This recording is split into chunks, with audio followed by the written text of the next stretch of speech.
सन्चै हुनुहुन्छ नि सबैजना? म चाहिँ अलिअलि ठिक हुँदैछु। अझै पनि म हिजोको त्यो लास्ट ओभरबाट अझै ओभरकम हुन बाँकी छ। हिजोको गेम एकदमै पेन्डुलम घडी जस्तो रहेको थियो कि एकछिन म्याच युएईको तर्फ ढल्किन्छ, एकछिन म्याच नेपालको तर्फ ढल्किन्छ, फेरि युएईको तर्फ ढल्किन्छ र अन्तिममा नेपालको तर्फ ढल्किएर हामीले चाहिँ 2 स्कोर प्राप्त गर्न सफल हुन्छ र हामीले गेम जित्छौँ। हिजोको अन्तिम ओभरको जिम्मेवारी नन्दन यादवलाई सुम्पिएको थियो। युएईलाई अन्तिम ओभरमा 15 रनको आवश्यकता थियो र अन्तिम ओभर गर्नको लागि नन्दन यादवले बलिङ गर्नुहुन्छ। स्ट्राइकमा रहनुभएको छ खुजाइमा तन्वीर, जो ह्यामस्ट्रिङ इन्जुरी भएर बलिङ गर्दा गर्दै मैदान बाहिर हुनुहुन्थ्यो र त्योभन्दा अगाडिका ओभरहरूमा उहाँले धुरन्धर प्रदर्शन, चौका र छक्का नन्दन यादवलाई सोमपाल दाईलाई चुटिसक्नु भइसकेको थियो। त्यस पछाडि नन्दन यादवले पहिलो बल गर्नुहुन्छ, फुल लेन्थ बल। खुजाइमान तन्वीरले नन्दन यादवको माथिबाट चौका प्रहार गर्नुहुन्छ। त्यस पछाडि युएईलाई चाहिन्छ 5 बलमा 11 रन। दोस्रो बल गर्नभन्दा अगाडि चाहिँ विनोद दाई, कप्तान रोहित पौडेल र नन्दन यादवको केही सरसल्लाह हुन्छ। त्यस पछाडिबाट फिल्ड सेटअप हुन्छ। नन्दन यादवले प्रहार गर्नुहुन्छ खुजाइमान तन्वीरलाई सर्ट बल, पुल हान्ने प्रयासमा लङ अनको तर्फबाट दिपेन्द्र सिंह ऐरी फिल्डर क्याच। त्यस पछाडि उहाँ आउट। तानासाई मचाइरहनु भएको थियो तन्वीरले र उहाँको तानासाई खत्तम हुन्छ। तेस्रो बल जुनैद सिद्दिकी नयाँ ब्याट्सम्यान, स्ट्राइकमा नन्दन यादवले फेरि सर्ट बल गर्ने प्रयास, स्विङ एन्ड मिस।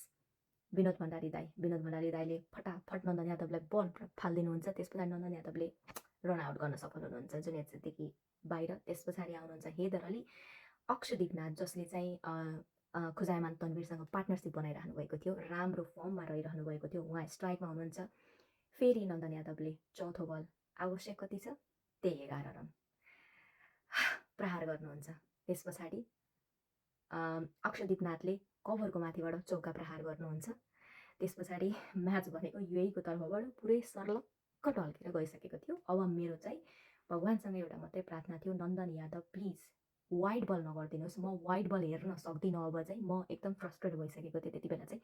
वाइड बल हेर्न सक्दिनँ, भगवान् वाइड बल नफाल्नुहोस् नन्दन यादव भनेर प्रार्थना गर्दै थिएँ म। त्यस पछाडि 5औँ बल नन्दन यादवले सर्ट बल नै प्रहार गर्नुहुन्छ। त्यस पछाडि युएईका ब्याट्सम्यानले अम्पायरसँग वाइड बलको माग गर्नुहुन्छ, तर अम्पायरले त्यो बललाई चाहिँ 1 बाउन्स, 1 फर दि ओभर भनेर सिग्नल गर्नुहुन्छ। त्यस पछाडि अन्तिम बल, त्यसमा युएईलाई चाहिएको हुन्छ 7 रन। त्यस पछाडि नन्दन यादवले सर्ट बल नै गर्नुहुन्छ, अक्षदीप नाथको साइडमा यहाँ सोल्डरमा लाग्छ। त्यस पछाडि नेपालले यो पारामा चाहिँ हामीले गेम जितेका छौँ कि आजको गेम एकदमै धुवाँदार, एकदमै धुरन्धर, एकदमै खतरनाक। हार्टबिट चाहिँ यहाँदेखि यहाँ एकदम फ्लक्चुएट हार्टबिट हुने खालको गेम रहेको थियो। आज हामी 2-3 वर्षदेखि हामी ओपनिङ पेयर कुशल भुटेल मामा र आसिफ सेक्ताईलाई लिएर हिँडिरहेका थियौँ, तर आज चाहिँ हामी उहाँहरूलाई ड्रप गरेर डोमेस्टिक क्रिकेटमा एकदमै उत्कृष्ट प्रदर्शन गर्नुभएको स्क्वाडका सबैभन्दा कान्छो खेलाडी अर्जुन कुमार र स्क्वाडका सबैभन्दा परिपक्व खेलाडी, उमेरले पनि खेलले पनि परिपक्व खेलाडी विनोद भण्डारी दाईको ओपनिङ पार्टनरसिप रहेको थियो। योभन्दा अगाडिको 2वटा खेलहरूमा हाम्रो ओपनिङ पार्टनरसिप 1 रन र 8 रन मात्र बन्न सफल भएको थियो, तर यो ओपनिङ पार्टनरसिप हामीले 25 रनसम्म अगाडि बढाउन सफल भएका थियौँ। एक प्रकारले पोजिटिभ नै पक्ष रहेको थियो आजको ओपनिङ पार्टनरसिपमा। भलै अर्जुन भाइले चाहिँ आफ्नो डेब्यु गेममा चाहिँ उहाँले आफूले सोचेको जस्तो प्रदर्शन दिन सक्नु भएन। आशा छ उहाँले आगामी गेमहरूमा चान्सेस पाउनुहुनेछ पक्कै पनि र आफूलाई प्रुभ गर्नुहुनेछ। त्यस पछाडि भीमसार्की दाईको त्यति राम्रो प्रदर्शन रहिरहेको थिएन। राम्रो बलमै उहाँ कट बिहाइन्ड द स्टम्पको पछाडि कट हुनुहुन्छ, आउट भइहाल्नुहुन्छ। त्यस पछाडि कप्तान साहबले पनि राम्रो पार्टनरसिप विनोद दाईसँग एकदमै राम्रो 67 रनको पार्टनरसिप खेल्नुहुन्छ, तर जुनैद सिद्दिकीको सर्ट बलमा प्रहार गर्ने क्रममा चाहिँ उहाँ क्याच आउट हुनुहुन्छ। त्यस पछाडि आउनुहुन्छ हाम्रो one and only dependable Dipendra Singh Airee. एकदमै राम्रो पार्टनरसिप जमिरहेको हुन्छ दिपेन्द्र सिंह ऐरी र विनोद भण्डारी दाईमा। विनोद भण्डारी दाईले आफ्नो 4 वर्ष पछाडिको ओडिआई कमब्याकमा अर्धशतक पनि प्राप्त गर्न सफल हुन्छ, प्रहार गर्नुहुन्छ। साथसाथै विनोद भण्डारी दाई आउट भइसके पछाडि आरिफ दाईसँग पनि दिपेन्द्र सिंहजीले चाहिँ 55 रनको पार्टनरसिप गराउन सफल हुनुहुन्छ। आरिफ दाईले चाहिँ जम्मा 11 रन मात्र जोड्नु भएको थियो त्यो पार्टनरसिपमा।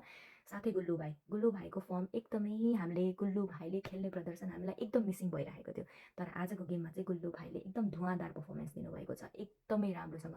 दिपेन्द्रजीलाई चाहिँ यति राम्रो साथ दिनुभयो नि गुल्लु भाइले, त्यो कारण 289 रनको टार्गेट दिनको लागि हामी सफल भएका थियौँ। त्यस पछाडि चाहिँ आज चाहिँ हाम्रो ब्याटिङको तर्फबाट हेर्नुहुन्छ भने जो सबैले चाहिँ केही न केही हदसम्म साथ दिनुभएको र त्यति रन जोड्न सफल भयौँ हामी। देवेन्द्रजीको शतक पनि आएको छ, बधाई छ उहाँलाई। साथसाथै बलिङको तर्फबाट पनि हामीले अझै पनि बलिङमा केही न केही मात्रामा फोकस गर्नुपर्ने चाहिँ देखिन्छ। स्यान्डी एज अलवेज, सोमपाल दाई as always break through crucial मोमेन्टमा विकेट लिने काम सधैँ नै गरिरहनु भएको छ। उहाँहरूले आज पनि त्यो मोमेन्ट चाहिँ क्रिएट गर्न सफल हुनुभएको थियो र स्यान्डीले सिडब्ल्युसी लिगको हिस्ट्रीमै 100 विकेट लिने पहिलो खेलाडी बन्नुभएको छ, बधाई छ स्यान्डीलाई। र साथसाथै दिपेन्द्र सिंह दाईले चाहिँ यो अहिलेको लगातार 3टा खेलमा चाहिँ अर्धशतक पुर्याउने खेलाडी पनि बन्नुभएको छ नेपालको तर्फबाट लगातार रूपमा। जे होस्, कमी कमजोरी चाहिँ गेम जितिसके पछाडि चाहिँ हामीले कमी कमजोरीको बारेमा कुरा गर्न चाहिँ बिर्सिन्छ। तर फिल्डिङको तर्फबाट मैले भन्नुपर्दाखेरि चाहिँ योभन्दा अगाडिको गेमहरूमा फिल्डिङ त्यति राम्रो नभए तापनि आजको गेममा चाहिँ सन्तोषजनक फिल्डिङ थियो। यो अर्थमा किन भन्दैछु भन्दाखेरि हाम्रो फिल्डिङको पार चाहिँ हामीले लेभल चाहिँ सेट गरेका थियौँ कि। अनि के लाग्छ भने चाहिँ मलाई जब स्यान्डीले र सोमपाल दाईले त्यो क्रुसियल मोमेन्टमा ब्रेक थ्रु ल्याउनुहुन्छ नि, जुन क्रुसियल विकेट लिनुहुन्छ नि, त्यस पछाडि चाहिँ बल्ल फिल्डिङमा एकदम स्पार्क आए जस्तो लाग्छ कि मलाई। त्योभन्दा अगाडि चाहिँ एकदमै खल्लो, हामी चाहिँ उनीहरू चाहिँ हामीप्रति, अपोनेन्ट चाहिँ हामीप्रति हाबी भए जस्तो देखिन्छ कि। तर हामी त्यो जबसम्म हामी 50 ओभर युएईको र 50 ओभर हाम्रो खेल्छौँ नि, त्यति बेलासम्म चाहिँ हामी उहाँहरूसँग साथी होइन कि, अपोनेन्ट हो, प्रतिद्वन्दी हो। आफूले सकेको उनीहरूलाई के भन्छ अरे आफूप्रति के भन्छ अरे अलिकति डर देखाउने खाले हो नि त। तपाईँ 100 ओभर गेम सकिसके पछाडि कफी खानुहोस्, घुम्न जानुहोस्, डजन्ट म्याटर। तर गेम भनेको एकदमै घोडाले त्यो क्याप लाएर यसरी यसरी लाएर हेर्छ नि, हो त्यो तरिकाले, यो मेरो प्रतिद्वन्दी हो, मैले जित्नुपर्छ, 2 अङ्क पाउनुपर्छ भनेर त्यो तरिकाले चाहिँ खेल्नुपर्छ। आज चाहिँ अलिकति नेपाली क्रिकेट जुन मैले अनडिफिटेड च्याम्पियन हुँदाखेरिदेखिको नेपाली क्रिकेट थियो नि, हामी वर्ल्ड कप क्वालिफाई हुँदाखेरि त्योको स्पार्क चाहिँ मैले केही हदसम्म देखेँ। तर मलाई अझै त्यति बेलाको नेपाली क्रिकेट अझै उजागर भएर आएको हेर्न चाहिँ मन छ।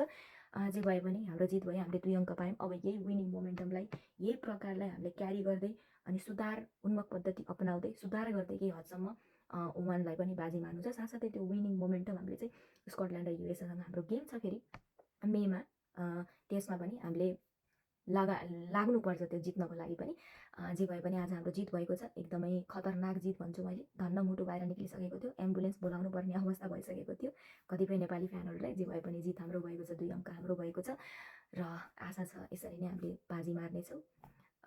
ल त, धन्यवाद सबैजनालाई। हजुरहरूलाई कस्तो लाग्यो यो भिडियो र हजुरहरूको आज दिन कस्तो भयो गेम सकिसके पछाडि, त्यो कमेन्ट बक्समा कमेन्ट गर्नु होला। धन्यवाद। जय नेपाल, जय नेपाली, जय Nepali cricket. Thank you so much everyone.